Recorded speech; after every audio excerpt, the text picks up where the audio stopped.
नमस्कार दोस्तों, आपका बहुत बहुत स्वागत है नॉलेज फॉर क्यूरियस पे। और आज एक सीरीज़ हम शुरू करने जा रहे हैं। ये सीरीज़ है हिंदी क्लास 12th की। तो आपकी बहुत ज़्यादा डिमांड थी कि सर इंग्लिश की वीडियोस आ रही हैं, हिंदी की वीडियोस भी जल्दी आए। तो अब इस डिमांड को पूरा किया जा रहा है और आज से शुरू करेंगे हम हिंदी भी पढ़ना इन चैप्टर्स में, इन वीडियोस में, वो भी वर्ड टू वर्ड। शुरुआत करते हैं एक बहुत ही ज़्यादा शानदार चैप्टर से, जो है आत्म परिचय। लिखा है इसको इस सदी के महानायक श्री अमिताभ बच्चन के पिताजी श्री हरिवंश राय बच्चन जी ने। हरिवंश राय बच्चन जी, जिनका जन्म हुआ था 27 नवंबर 1907 इलाहाबाद में। इन्होंने इलाहाबाद की जो यूनिवर्सिटी है, इलाहाबाद विश्वविद्यालय, इसमें इन्होंने एमए किया हुआ है। उसके बाद ये वहाँ के प्राध्यापक भी रहे, मतलब टीचर या प्रोफेसर भी रहे। कैम्ब्रिज विश्वविद्यालय इंग्लैंड, वहाँ से पीएचडी की हुई है, मतलब बाहर के पढ़े लिखे भी हैं। अगर आपको पता हो कीट्स के बारे में, जॉन कीट्स, जिनका एक चैप्टर है ओड टू ऑटम, बहुत सारी ओड इन्होंने लिख रखी है। इन पर इन्होंने रिसर्च की थी। कीट्स के ऊपर श्री हरिवंश राय बच्चन जी ने रिसर्च की है, वो बहुत फेमस हुई, यानी रिसर्च में भी अच्छे थे। फिर आकाशवाणी यानी दूरदर्शन, ऑल इंडिया रेडियो, जब वो फेमस हुआ तो ये उससे भी जुड़े रहे, संस्कृति को आगे बढ़ाया, काफ़ी सांस्कृतिक कार्यक्रम किए। विदेश मंत्रालय में विशेषज्ञ रहे हिंदी के, कि भाई कैसे हिंदी को प्रमोट किया जाए। राज्यसभा में भी रही, मतलब पॉलिटिक्स में भी रही। 1976 पद्म भूषण भी इनको प्राप्त हुआ।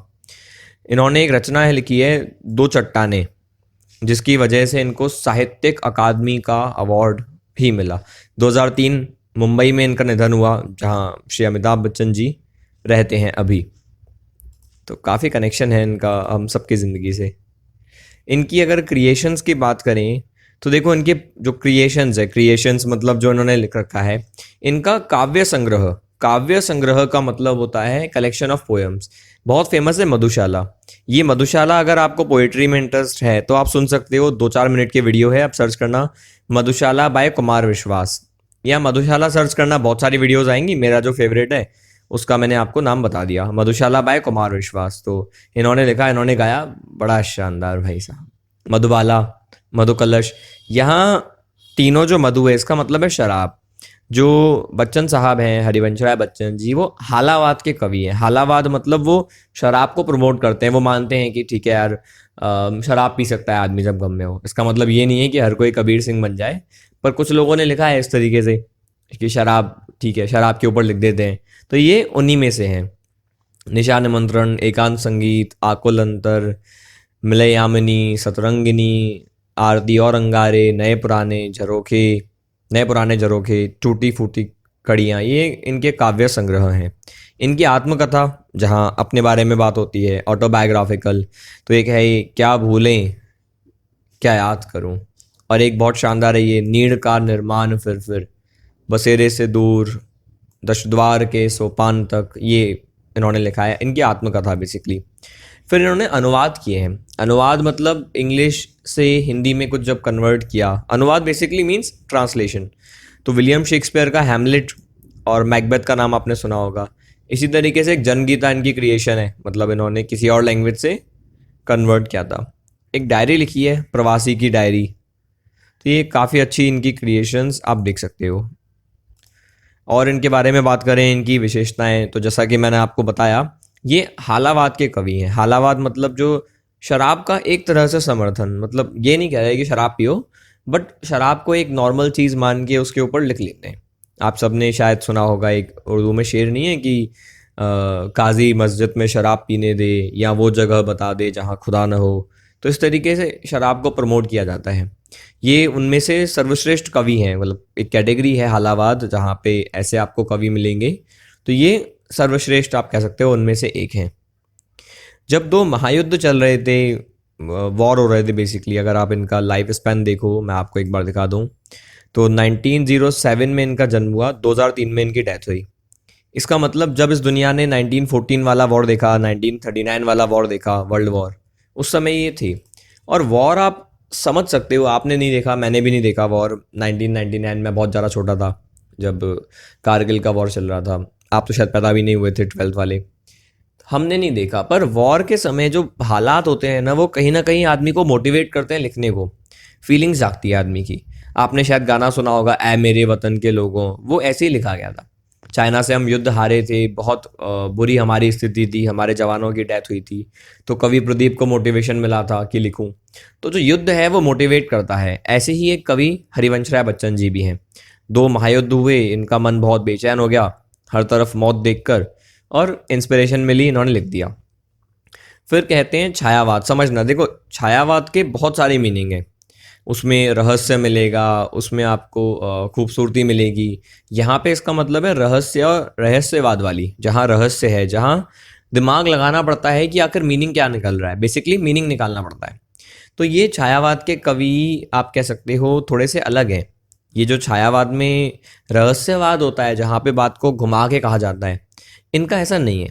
ये बड़ी ही सीधी सादी बात कहते हैं। तो ये छायावादी कवि तो हैं, पर छायावाद के सारे कैरेक्टरिस्टिक्स को फॉलो नहीं करते। छायावाद का एक कैरेक्टरिस्टिक है, एक विशेषता है कि आदमी बात को घुमा के कहेगा, आपको मीनिंग निकालना पड़ेगा, है ना। कि मान लो कोई कवि कह रहा है कि हवा का काम है चलना, दिए का काम है जलना, वो अपना काम करती है, मैं अपना काम करता हूँ। अब आप इसका मीनिंग निकालोगे, हवा का मतलब क्या, इसका मतलब क्या, चलने का मतलब क्या।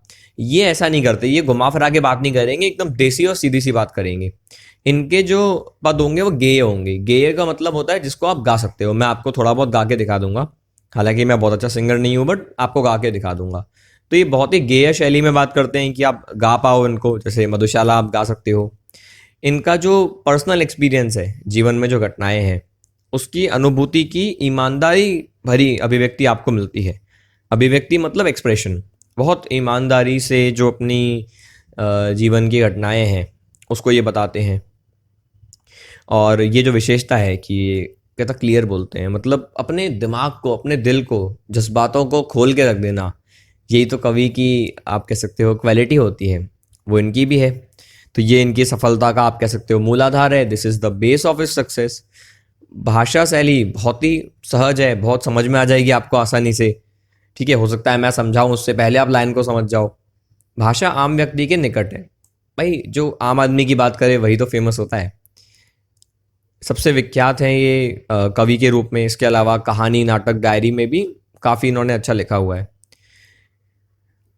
और आज भी ये पठनीय है, मतलब आज भी लोग इनको पढ़ते हैं, क्योंकि ये प्रांजल शैली है। प्रांजल शैली मतलब बहुत सिंपल सी है, लोगों को समझ में आती है। जो कठिन होती है ना, उसको देखो लोग समझते नहीं है। टेम्पररी तो फेमस हो जाते हैं, बट जब बात कठिन होती है तो वो उतनी लंबी नहीं चलती।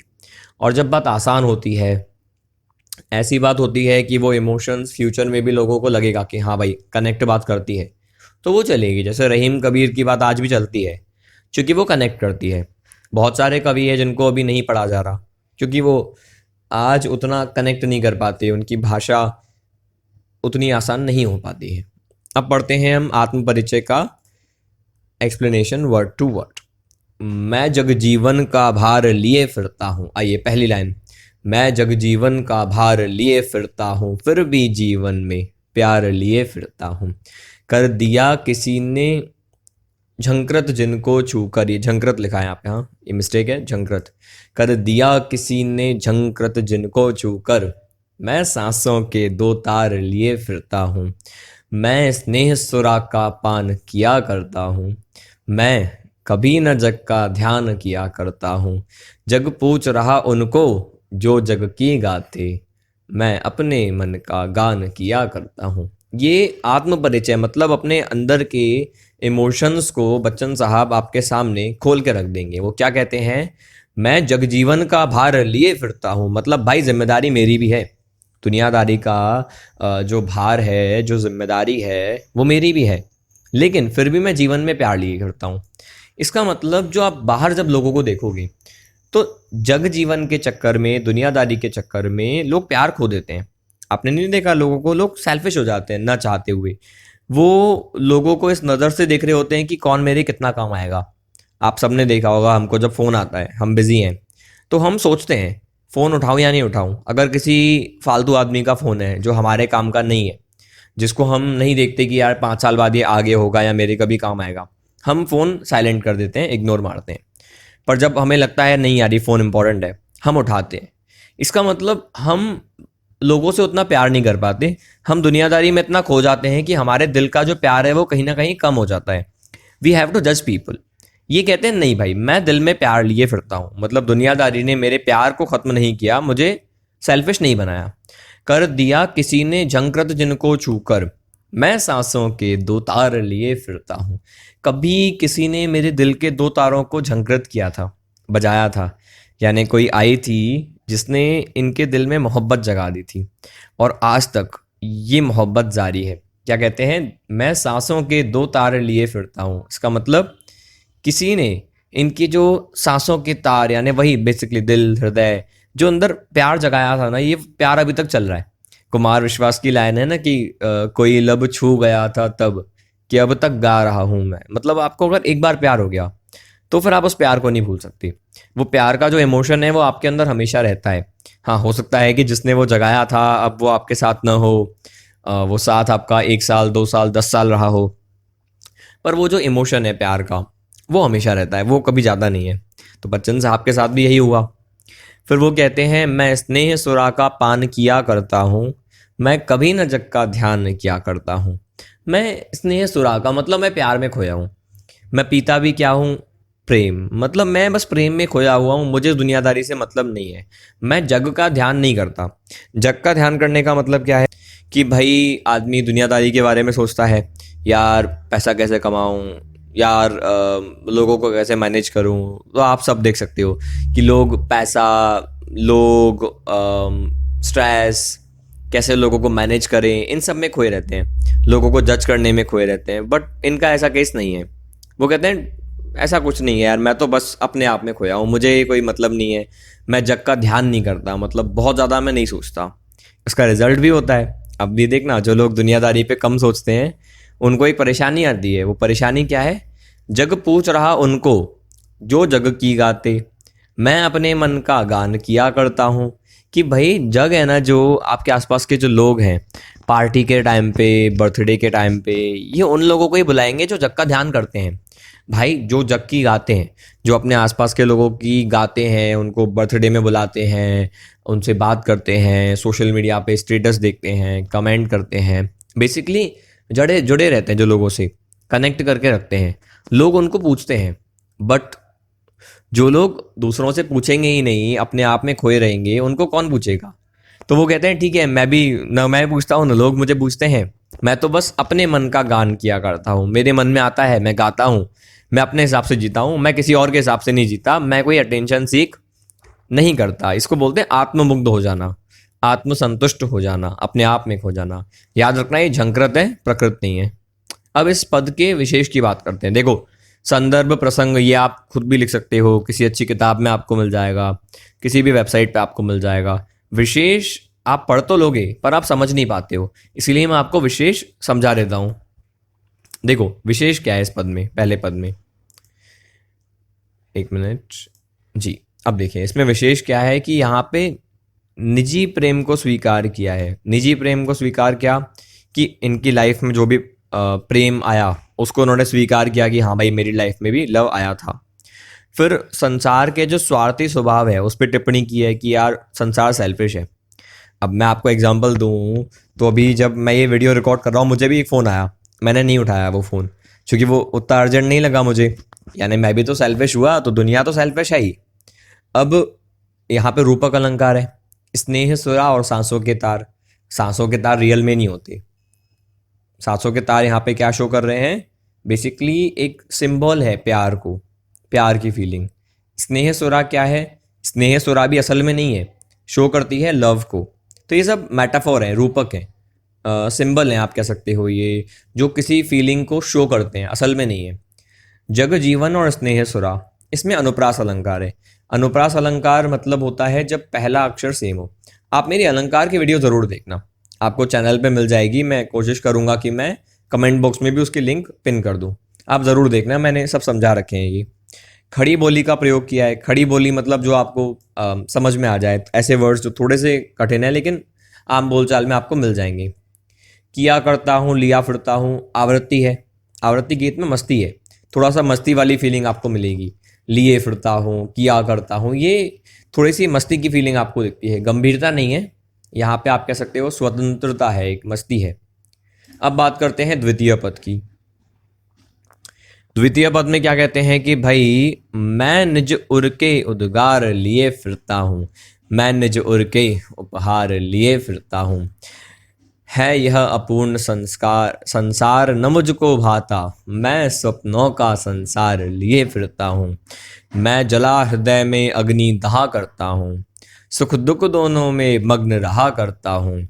जग भवसागर तरनी की नाव बनाए, मैं भव मौजों पर मस्त बहा करता हूँ। इसका क्या मतलब है? वो कहते हैं मैं अपने मन के उद्गार लिए करता हूँ, मतलब मेरा मन का पागलपन, मेरे मन का जो मस्ती है, मैं उसको लेके चलता हूँ। अपने मन का उपहार लिए चलता हूँ। इसका क्या मतलब है कि मैं अपने मन की जो इमोशंस हैं वो उपहार है, मेरे मन का जो प्रेम है वो उपहार है, मैं लिए फिरता हूँ, इस दुनिया को बांटता हूँ मैं। भाई आप क्या बांट सकते हो? अब बहुत लोग सोचते हैं कि यार हमारे अंदर कंपैशन नहीं है, हम लोगों के प्रति दया नहीं दिखा पाते, क्योंकि आपके अंदर खुद के लिए प्यार नहीं होता। जिसके पास खुद के लिए प्यार नहीं है वो दूसरों को प्यार नहीं दे सकता। जिसके पास खुद शांति नहीं है वो दूसरों को शांति नहीं दे सकता। तो अगर आपके अंदर प्रेम है खुद के लिए, दूसरों के लिए, तो आप उसको डिस्ट्रीब्यूट कर पाओगे, एक्सप्रेस कर पाओगे। जब तक अंदर प्रेम नहीं है आप बाहर प्रेम नहीं दिखा पाओगे। तो वो क्या कह रहे हैं, मैं अपने उर के उपहार लिए फिरता हूँ, मतलब मेरे अंदर लव है, इमोशन है, वो कंपैशन है, प्रेम है, जिसको मैं बाहर उपहार की तरह लिए फिरता हूँ और बांटता रहता हूँ। ये जो संसार है ये अपूर्ण है, मुझे अधूरा लगता है। अधूरा क्यों लगता है भाई? सीधी सी बात है, जिसने एक बार प्रेम को जान लिया, जो दूसरों के लिए प्रेम लेके घूम रहा है, वो जब बाहर देखेगा और ये पाएगा कि यार दुनिया में तो प्रेम है ही नहीं, तो उसको लगेगा कि यार ये कोई संसार है, सब अपूर्ण है, सब अधूरा है। ये इनका भी हाल है जनाब का। तो इनको जो संसार है वो अधूरा लगता है, क्योंकि ये प्रेम का एहसास कर चुके हैं और संसार में यार प्रेम की बड़ी कमी है, ये इनको फील होता है। फिर वो क्या कहते हैं, मैं स्वप्नों का संसार लिए फिरता हूँ। हाँ, तो मुझे संसार लगता है पूर्ण, कोई बात नहीं, मैं अपने सपनों का संसार बनाता हूँ और उसी को लिए फिरता हूँ।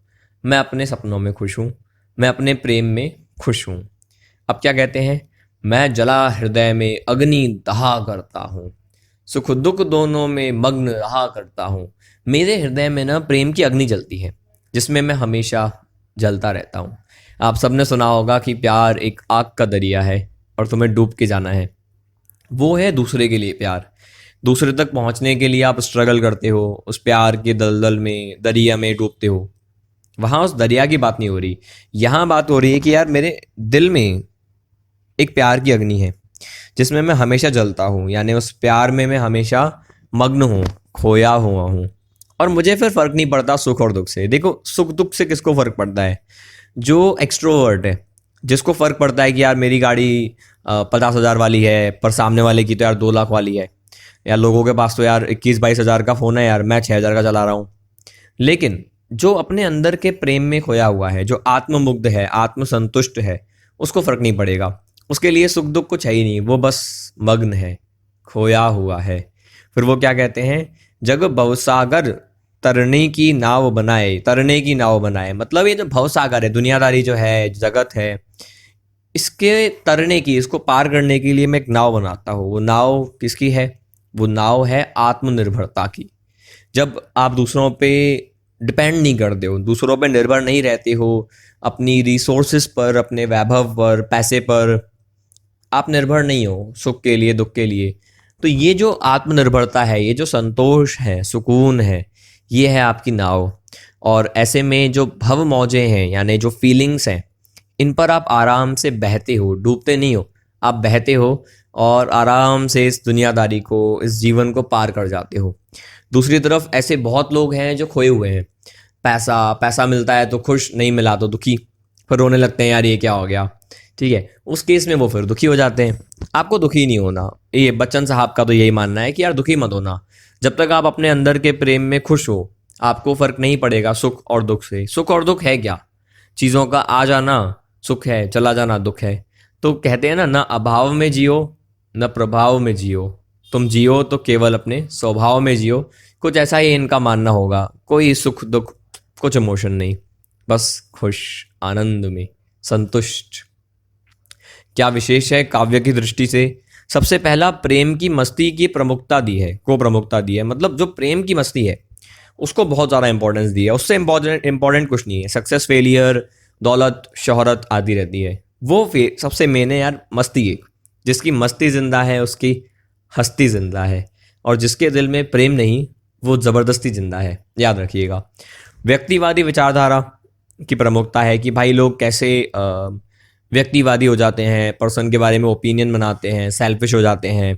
उस विचारधारा को बताया गया है काफ़ी बार कि कैसे लोग सेल्फिश हैं, बेसिकली जज कर रहे होते हैं, सुख दुख के पीछे भाग रहे होते हैं। स्वप्नों का संसार, स यहाँ पे अनुप्रास अलंकार है, ठीक है। ये भवसागर, भवसागर रियल में नहीं है सागर, समंदर नहीं है, कोई ओशन को नहीं बोला, दुनियादारी को बोला है। भव मौजें, भव मौजों मतलब वो लहरें भावनाओं की, जगत की, तो वो भी ऑफ कोर्स रूपक है, रियल में नहीं है, इमेजिन किया है हमने, लहरें बोल दिया है जगत को, संसार बोल दिया है जगत को, कंडीशंस को हमने एक तरह से लहरें मान लिया कि जैसे लाइफ में होता है चीज़ें ऊपर नीचे जारी होती हैं, तो ये भव मौजें हैं जो ऊपर नीचे होती रहेंगी। ये रूपक अलंकार है, रियल में नहीं है, बस इमेजिन हमने कर लिया, कंपेयर कर लिया कि भाई जो ऊपर नीचे हो रहा है लाइफ में सब कुछ, जैसे टीवी में ऐड नहीं आती जिक के बाद जाएगा आता है, वो हमारी भव मौजें हो गई, और ये दुनियादारी भवसागर हो गई। खड़ी बोली मैं आपको बता चुका हूँ। तत्सम शब्दावली, तत्सम शब्दावली मतलब जो शुद्ध हिंदी वाले वर्ड्स हैं, उर्दू नहीं, संस्कृत से जो लिए गए वर्ड्स हैं। श्रृंगार रस की अभिव्यक्ति है, श्रृंगार रस का मैं आपको दो एग्जांपल यहाँ पे। तो श्रृंगार रस का मतलब होता है थोड़ा सा जहाँ कहीं ना कहीं डेकोरेशन और आप कह सकते हो सुंदरता की बात हो रही हो, ठीक है। तो यहाँ थोड़ा बहुत ऐसा है कि भाई अग्नि, भवसागर, बाकी इसके बारे में कभी एक स्पेशल हम वीडियो बनाएंगे रस का, तो आपको और बेहतर समझ में आएगा कि रस क्या होते हैं आखिर, ठीक है। तो श्रृंगार रस अभी आप याद रखिएगा, इसकी मैं बहुत ही जल्द एक अच्छी वीडियो लेकर आऊँगा। तीसरा पद, मैं यौवन का उन्माद लिए फिरता हूँ, उन्माद में अवसाद लिए फिरता हूँ, इसका क्या मतलब है देखना। जो मुझको बाहर हंसा रुलाती भीतर, मैं हाय किसी की याद लिए फिरता हूँ। कर यत्न मिटे सब सत्य किसी ने जाना, नादान वही है हाय जहाँ पर दाना। फिर मूड न क्या जग जो इस पर भी न सीखे, जो उस पर भी सीखे मैं सीख रहा हूँ, सीखा ज्ञान भुलाना। बहुत ज़्यादा ये इंटेलेक्चुअल आप कह सकते हो पद है। वो क्या कहते हैं कि भाई मैं यौवन का उन्माद लिए फिरता हूँ। यौवन का जो पागलपन है, आपने देखा है जवानी में एक पागलपन होता है, गाड़ी 20 की स्पीड नहीं 60 की स्पीड पे मज़ा आता है चलाने में, खर्च करना, रिस्क लेना, एक पागलपन, एक जुनून है। जब हम कह रहे होते हैं इश्क है तो रिस्क है, डर के आगे जीत है, बुढ़ापे में ऐसा नहीं होता। जवानी में आप देख सकते हो कि कम सोएंगे पर काम करेंगे, 20 घंटे काम करेंगे, एंजॉय करेंगे, रिस्क लेंगे, सब कुछ कर दूंगा, तोड़ दूंगा, फोड़ दूंगा, जीत के रहूंगा, वो पागलपन। उस पागलपन में कहीं ना कहीं मैं कहता हूँ, ये कहते हैं मैं अवसाद लिए फिरता हूँ, मतलब जवानी का पागलपन है, पर अवसाद यानी एक उदासी है, एक डिप्रेशन कह सकते हो आप, स्ट्रेस कह सकते हो, बेचैनी कहीं ना कहीं है मन में। मतलब जवानी का पागलपन है पर एक उदासी है। इस उदासी का असर क्या होता है? इस उदासी का असर है कि ये उदासी मुझे बाहर तो हंसाती है पर कई बार अंदर से मुझे रुलाती है। क्यों? क्योंकि हाय मैं किसी की याद लिए फिरता हूँ, ठीक है। मतलब वो कहते हैं ना, कहीं पर हंस लिए तुम बिन, कहीं पर रो लिए तुम बिन। ये कुछ वैसे ही फीलिंग है कि भाई कहीं तुम यादों के चक्कर में खुश जाते हो, जब अच्छी यादें आपको आती है कि यार कभी किसी के साथ आप अगर आपने देखा है बॉलीवुड में कि भाई कभी आप आराम से बारिश में घूम रहे हो, साथ में आपकी यादें हैं, आप साथ में चाय पी रहे हो, ठीक है, ऐसी आपकी कुछ अच्छी अच्छी मीठी मीठी यादें हैं, तो आप हंस जाते हो। और जब आपको याद आता है कि नहीं यार यू आर मिसिंग, आप उस चाय को देखते हो कि आप अकेले हो, या फिर आप बाद में अकेला फील कर रहे होते हो, यादें आपकी वापस आ रही होती हैं तो आप रो रहे होते हो, तो वो कहते हैं मैं कहीं की याद लिए फिरता हूँ कि भाई कभी खुश कभी दुखी, जैसी याद आ जाए वो डिपेंड करता है। अब इसका क्या मतलब है, इससे आगे क्या कहते हैं वो कि देखो ये जो एक कॉन्सेप्ट है लाइफ का जो लोग नहीं समझते, कर यत्न मिटे सब सत्य किसी ने जाना, सबने कोशिश कर ली पर इस सत्य को लोग नहीं जान पा रहे, देख कर भी इग्नोर कर रहे हैं। वो क्या है? नादान वही है हाय जहां पर दाना। ये हाय लिखा है, हाथ नहीं हाय। क्या वो कॉपी पेस्ट करो ना गूगल से तो ऐसा हो जाता है, किताबों में सही लिखा हुआ है, ये कॉपी पेस्ट करने में ऐसा हो जाता है। नादान वही है हाय जहां पर दाना, यानी लाइफ में जो चीज़ें हैं एब्सेंस और प्रेजेंस वो एक ही जगह पे आपको मिलेगी। जहां पे नादान व्यक्ति है, मूर्ख, ज्ञानी भी वहीं मिलेगा। इसका मतलब दुनिया में जहां आप सुख के पीछे भागोगे आपको दुख भी मिलना ही है। आप ये समझोगे कि भाई मैं ज्ञान के पीछे भाग रहा हूं तो भाई बहुत कुछ है जो आपने नहीं जाना। जितना आप रोशनी को पाना चाहोगे अंधेरा भी वहीं एग्जिस्ट करता है। यानी आपने जितना अच्छी यादों को पाना चाहा बुरी भी आएंगी। आपने जितना चाहा कि हम एक तरफा हो जाएं, एक तरफा मतलब क्या कि भाई हम ज्ञानी हो गए, हमको सब कुछ आता है, इसका मतलब आप बहुत कुछ मिस कर रहे हो। तो वो क्या कहते हैं कि जगत ये समझना ही नहीं चाहता कि भाई देयर इज नो वाइट और ब्लैक, एवरीथिंग इज ग्रे, की लाइफ में सब कुछ मिक्सचर है। तो उसको एंजॉय करो। लोग एंजॉय नहीं कर पाते। जब कोई चीज़ की कमी है तो बहुत ज़्यादा दुखी हो जाते हैं, यार ये गया गया गया, शिट मेरे पास ये क्यों नहीं है, क्यों नहीं है, मैं फेल हो रहा हूँ। और सक्सेस मिलती है तो बहुत ज़्यादा खुश हो जाते हैं, अरे वाह मज़ा आ गया, अब सब कुछ ठीक है, ये भी है, ये भी है, ये भी है। वो नहीं समझते कि भाई जब अभी सुख आया तो दुख भी आएगा, दुख आया तो सुख भी आएगा। यानी जो एक कहते हैं आप कह सकते हो एक स्केल के बीच में रहना, न बहुत ज़्यादा माइनस में जाना न प्लस में जाना, एक बैलेंस रखना। वो बैलेंस लोग नहीं रखते। तो फिर मूड न क्या जग जो इस पर भी सीखे। तो क्या जगत मूड या मूर्ख नहीं है जो सीख ही नहीं पाता इस बात को। एग्जाम्पल से भी कि भाई यार देर इज़ नो ब्लैक और वाइट, चीज़ें एकदम माइनस प्लस में नहीं जाएगी। आप एकदम ज़्यादा खुश और एकदम दुखी नहीं रह सकते। आपको बराबर रहना होगा, आपको स्थिर रहना होगा। लोग नहीं सीखते। और बच्चन साहब क्या कह रहे हैं, मैं सीख रहा हूँ सीखा ज्ञान भुलाना। पर मैं तो भाई सीख रहा हूँ, क्या सीख रहा हूँ कि जो भी चीज़ें सीखी हैं उसको भुलाना। मतलब जो पुराने ओपिनियंस बने हुए हैं, पुराने नोशंस जिसको हम कहते हैं पूर्व अनुमान, कि भाई पहले से ही हम कुछ पूर्व धारणा, अनुमान नहीं पूर्व धारणा, कि ये चीज़ ऐसी है, वो चीज़ ऐसी है, लाइफ ऐसी है, जो हम रट के बैठ जाते हैं दिमाग में कि हाँ ये ऐसा है वो ऐसा है। इस चीज़ों को भूलना, जो ओपिनियन बने हुए हैं उसको भूलना, कुछ नया सीखना, नया सीखते रहना। ये कह रहे हैं मैं सीख रहा हूँ, यानी मैं अपडेट कर रहा हूँ, मैं ठहरा हुआ नहीं हूँ ज्ञान पे किसी भी, मैं आगे बढ़ता रहता हूँ। अब बात करते हैं इसमें विशेष क्या था, मतलब भाषा के स्तर पे, काव्य के स्तर पे क्या विशेष था, क्या विशेष है। पहली जो चार पंक्ति है उसमें आत्म अभिव्यक्ति है, खुद के बारे में उन्होंने कहा है। अंतिम चार में संसार के बारे में कहा है। तो ये बहुत अच्छा एक कॉम्बिनेशन है, पहले खुद और खुद से संसार के बारे में की यात्रा आप कह सकते हो, ये पद है। उन्मादों में अवसाद विरोधाभास है, पागलपंती है, और जहाँ पागलपंती है वहाँ डिप्रेशन कैसे हो सकता है, वहाँ उदासी कैसे हो सकती है, पर यहाँ इन्होंने लिया है।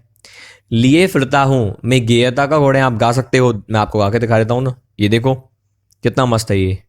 मैं यौवन का उन्माद लिए फिरता हूँ, उन्मादों में अवसाद लिए फिरता हूँ, ये लिए फिरता हूँ, ये आप गा सकते हो। इसको बोलेंगे गेय पद है। ठीक है जी, ये गेय पद हो गया, बिल्कुल आप गा सकते हो। कर यत्न मिटे सब सत्य किसी ने जाना, ये पंक्ति में अनुप्रास अलंकार है। यहाँ अनुप्रास अलंकार नहीं है, ये होगा प्रश्न अलंकार, यहाँ क्वेश्चन मार्क आपको मिलेगा। सत्य किसी ने जाना यहाँ पर आप लिख सकते हो क्वेश्चन मार्क है, तो ये होगा प्रश्न अलंकार, ना कि अनुप्रास। ये मिसप्रिंट है, ये प्रश्न अलंकार। ठीक है जी, मैं कोशिश करूँगा अगली वीडियो में ये सारे करेक्शंस में आपको ऑलरेडी करके दूँ। अभी ये थोड़ा सा करेक्शन आपको चाहिए, यहाँ पे प्रश्न अलंकार आएगा, यानी जहाँ जिस लाइन में प्रश्न पूछा गया हो। नादान वही है हाय जहाँ पर दाना, सूक्ति जैसा प्रभाव है। सूक्ति का मतलब होता है जब एक लाइन एक बहुत बड़े कॉन्सेप्ट को बता दे, इसको इंग्लिश में कहते हैं अफोरिस्टिक स्टाइल, गागर में सागर भरना। तो आप अगर गौर करो, जब मैंने आपको समझाया था यहाँ पर, तो देखो यहाँ तक सब नॉर्मल चल रहा था, मैं एक एक लाइन आपको बता रहा था। ये लाइन के बारे में मैंने आपको अलग से बताया, जो यहाँ कहीं लिखा हुआ नहीं है, दुख सुख वाली बात। क्यों? क्योंकि ये एक लाइन इशारा कर रही थी, इसको सुक्ति बोलते हैं। जहाँ एक लाइन बोली गई है लेकिन इसका मतलब बहुत गहरा है, उस मतलब को मैंने आपको 10 लाइनों में बताया था, उस खाली एक लाइन को, इन गिनती के 7 शब्दों को मैंने आपको इतनी लाइन्स में बता दिया। इसको बोलते हैं सुक्ति। एक छोटी सी लाइन में एक बड़ी सी बात को कह जाना। खड़ी बोली है, ये मैं आपको बता चुका हूं। अब बात करते हैं चौथे पद की। मैं और जख और कहाँ का नाता, मैं बना बना कितने जग रोज मिटाता। जग जिस पृथ्वी पर जोड़ा करता वैभव, मैं प्रतिपग उस पृथ्वी को ठुकराता। मैं निज रोदन में राग लिए फिरता हूँ, शीतल वाणी में आग लिए फिरता हूँ। हो जिस पर भूपों के प्रासाद निछावर, मैं उस खंडर का भाग लिए फिरता हूँ। इसका क्या मतलब है? ये आत्मसंतोष जो मैंने आपको बताया था उसकी पराकाष्ठा है, आप कह सकते हो। This is the peak of self satisfaction. क्या कहते हैं कि भाई मैं और जग, और कहाँ का नाता, मैं इतना अपने आप में पूर्ण हूं कि मैं, और ये आप कह सकते हो एक तरह से एक्सक्लेमेशन है, हैरानी दिखाना, जोर दे के कहना कि मैं, और मतलब मैं पूर्ण हूं, और जग की आवश्यकता। मैं और बता रहा है कि क्या मैं पूर्ण हूं, मुझे क्या जरूरत है, और जग की आवश्यकता, और कहाँ का नाता, मतलब मैं और जग, इनका कैसा रिश्ता है? बिल्कुल नहीं है। मैं बना बना कितने जग रोज मिटाता, मेरे लिए तो रोज जग बनता है, रोज मिटता है। मतलब उनके लिए जग इतना तुच्छ है कि जग को परमानेंट कहना बेकार है। कितने जग बनते हैं और मिटते हैं मेरे लिए, वो वैल्यू ही नहीं करते जग की। वो क्या कहते हैं, जग जिस पृथ्वी पर जोड़ा करता वैभव, दुनिया जिस पर पैसा जमा कर रही है कि यार ये हमारी कोठी है, एक और घर बन जाए तो खुश हो जाऊंगा, ये एक 9 लाख का हार है, 9 लाख का, एक और मिल जाए तो मजा आ जाएगा। ये ऐसा नहीं। वो क्या कहते हैं, मैं उस पृथ्वी को जहां लोग दौलत जमा करते हैं, मैं उसको ठुकराता हूं अपने हर कदम से। मेरा हर कदम इस दौलत, शोहरत, वैभव, लालसा, ये जो भी लालच है, जो भी अटैचमेंट्स हैं, इन सबको मैं ठुकराता हूं अपने कदमों से। मैं निज रोदन में राग लिए फिरता हूँ। मेरा रोदन, मेरा रोना, इसमें राग है, इसमें म्यूजिक है। मेरी शीतल वाणी, मैं जो प्यार से बोलता हूँ ना, उसमें आग है। आग हो सकता है परिवर्तन की हो सकता है पहले जो कही थी ना प्रेम वाली अग्नि, हो सकता है उस प्रेम की हो, लेकिन यहाँ प्रेम नहीं होगा, क्योंकि यहाँ पे एक तरह से विरोधाभास दिखाने की कोशिश की गई है। तो एक आग है, हो सकता है वो दुख हो, उदासी हो, फ्रस्ट्रेशन हो।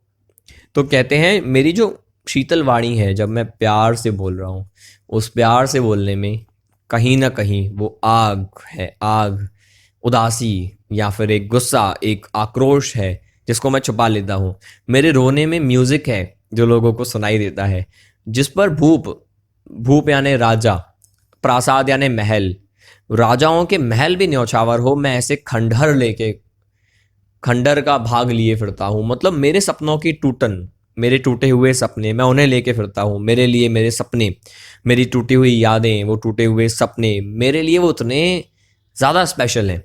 मैं इतना ज़्यादा खुश हूँ उनसे, मैं इतना ज़्यादा संतुष्ट हूँ कि बड़े बड़े राजाओं के महल भी, यानी बड़े बड़े जो सक्सेस के अचीवमेंट्स हैं, बड़े बड़े अचीवमेंट्स जो हैं, बड़ी बड़ी सफलताएं जो हैं, वो मेरी असफलता के आगे भी फीकी पड़ जाती है। यानी अगर कोई मुझे सफलताएं दे दे तो भी मैं उन असफलताओं के बदले उन्हें एक्सचेंज नहीं करूँगा, क्योंकि मेरी असफलता से मैं बहुत ही ज़्यादा खुश हूँ, संतुष्ट हूँ, जुड़ा हुआ हूँ। इसमें क्या विशेष है? सबसे पहले तो भाई अपनी अनुभूतियों का परिचय दिया है। अनुभूति जो इन्होंने, अनुभूति बोलते हैं जब हम सीखते हैं चीज़ों को फील करके, जो हमने लाइफ से सीखा है, आप कह सकते हो एक्सपीरियंस जो लिया है वो शेयर किया गया है।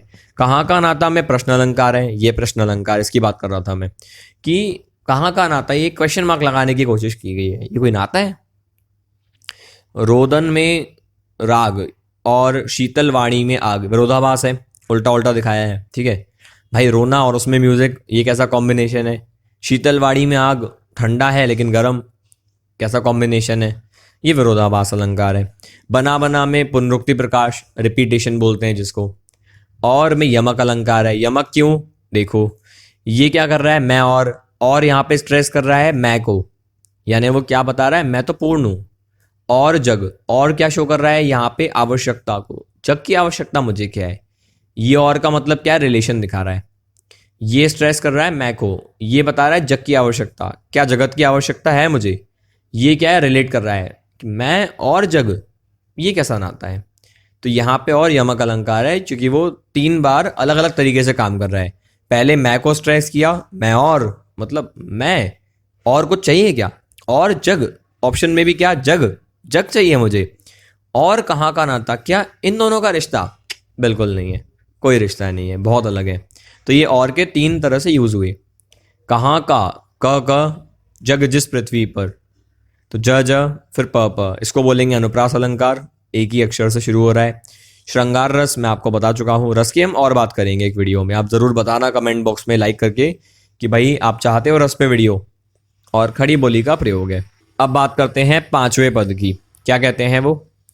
मैं रोया तुम इसको कहते हो गाना। पे मैं रोया तुम कह रहे हो तुमने गाना गाया।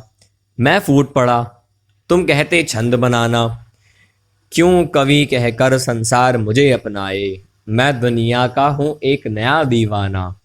मैं दीवानों का वेश लिए फिरता हूँ। मैं मादकता निशेष लिए फिरता हूँ।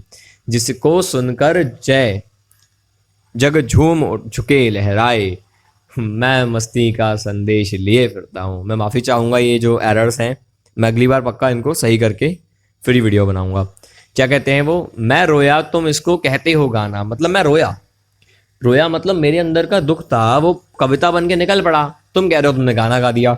मैं फूट पड़ा तुम कहते छंद बनाना। मैं फूट पड़ा, मेरे अंदर के इमोशंस को मैं रोक नहीं पाया और वो इमोशंस बह निकले और वो छंद बन गया। छंद यानी वो कविता बन गई, वो पद बन गई जिसको आप और मैं अभी पढ़ रहे हैं। तुम कहते हो यार तुमने गाना बना लिया, कमाल हो यार। क्यों कवि कहकर संसार मुझे अपनाए। क्यों मुझे लोग कहें कि तुम पोएट हो। मैं तो यार एक दीवाना हूँ इस दुनिया का। मैं एक दीवाना हूँ। दुनिया में कितने पागल हैं, कितने दीवाने हैं। मैं भी एक हूँ। दीवानों की तरफ वेश बनाता हूँ, दीवानों की तरफ पागलों की तरह मैं घूमता रहता हूँ। मैं मादकता निशेष लिए फिरता हूँ। मादकता मतलब पागलपन, ठीक है। और जिसको सुनकर जग झूम झुके लहराए। मैं चाहता हूँ जग झूमे, जग इस पागलपन का एहसास करे। देखो जब एक फीलिंग से भरा हुआ व्यक्ति निकलता है ना तो जग को इंस्पिरेशन मिलती है। जब कोई बंदा मोटिवेट हो जाता है और अपनी दुनिया में चिल्ला चिल्ला के बोलता है मैं मोटिवेटेड हूँ, मैं मोटिवेटेड हूँ, मैंने मोटिवेशन से ये किया, तो जग भी मोटिवेट होता है। जैसे संदीप माहेश्वरी, विवेक बिंद्रा, या बहुत लोग हैं ऐसे। जब कोई व्यक्ति दुखी होता है और वो इस दुनिया को दुख दिखाता है अपना, तो लोग इंस्पायर होते हैं दुख के लिए। फॉर एग्जाम्पल एक बॉलीवुड मूवी आई अभी, उसमें एक लड़का है वो दुखी है तो वो दम से सिगरेट पी रहा है, दम से लिक्कर पी रहा है, गा रहा है बेख्याली में भी तेरा ख्याल आए। तो वो चिल्ला चिल्ला के अपना दुख दिखा रहा है। तो लोग और ज़्यादा दुखी भी हो रहे हैं। लोगों को एक स्क्रिप्ट मिल रही है कि हाँ यार सिचुएशन तो हमारे भी ये है, तो यार हम भी ऐसे दुखी हो सकते हैं। तो यानी जब जब कोई अपने इमोशन को एक बड़े लेवल पे एक्सप्रेस करता है तो वो इमोशन बढ़ता है, लोग उस इमोशन के लिए इंस्पायर हो जाते हैं। तो जब कोई चिल्ला चिल्ला के अपनी खुशी को दिखाता है, लाइक संदीप माहेश्वरी, देखो मैं मोटिवेटेड हूँ, मैंने पैसा कमाया, मैं खुशी बांट रहा हूँ, तो लोग भी खुश होने को इंस्पायर होंगे। और जब कोई दुख दिखाएगा अपना, बेख्याली में भी तेरा ख्याल आए, तो टूटा हुआ दिखाएगा खुद को, डार्क सर्कल दिखाएगा, बाल बढ़ाएगा, तो लोग भी इंस्पायर होंगे। वैसे ही बच्चन साहब, उस समय तो यही लोग सुपरस्टार थे। आज जैसे ये लोग सुपरस्टार हैं यूट्यूबर्स और बॉलीवुड वाले, तब कवि थे। तो वो जब अपनी पागलपंती को दिखाएंगे तो लोग वो चाहते हैं कि लोग भी इस पागलपन को समझें, वो झूमें, वो गाएं, वो लहराएं। इसलिए मैं मस्ती को लेके फिरता हूँ कि लोगों में भी यार चिंता जाए और मस्ती आए। इस चिंता से, इस लालच से, ये दौलत शोहरत की कश्मकश से लोग सुकून की तरफ बढ़ जाएं। बात करते हैं आखिरी स्टैंजा के विशेष की। क्या है विशेष? सबसे पहले मस्ती प्रकृति के व्यक्ति हैं। भाई क्या मस्त आदमी है। मैंने कहा ना, जिसकी मस्ती जिंदा है उसकी हस्ती जिंदा है, और जिसके अंदर मस्ती नहीं, प्रेम नहीं, समझो वो ज़बरदस्ती जिंदा है। तो मस्ती दिखती है उनके गीतों में। वो कहते हैं कवि कहकर झूम झुके, यहाँ पे झ अनुप्रास अलंकार है। क्यों कवि अपनाए, ये प्रश्न अलंकार है। भाई क्यों मुझे कोई समझे कवि। खड़ी बोली का तो प्रभाव है ही भाई, समझ में आ गई आपको, देसी भाषा है एकदम। मैं शैली के प्रयोग ने कवि ने अपनी बात कही है। मैं करके बात की गई है अपनी, ठीक है। मैं शैली होता है जब अपने पे फोकस ज़्यादा हो, मैं करते हुए। श्रृंगार रस है भाई, खूबसूरती, या इसके बारे में हम और बात करेंगे। लिए फिरता हूँ, गेयता है, गा सकते हो आप, मैं गा के दिखा चुका हूँ आपको पहले। तत्सम शब्दावली, भाई सब संस्कृत के शब्दों का बहुत प्रयोग हुआ है। तो आई होप ये बहुत ही शानदार सा लेक्चर आपको पसंद आया। ज़रूर बताना कि आपको क्या पसंद आता है, वर्ड टू वर्ड एक्सप्लेनेशन या वो जो बोर्ड पे हम समरीज बनाते हैं इंग्लिश की। अलंकार की वीडियो मैं ज़रूर पिन कर दूंगा। हमारे इंग्लिश के लेक्चर्स, 9 to 12 के लेक्चर्स आप देख सकते हैं चैनल पे।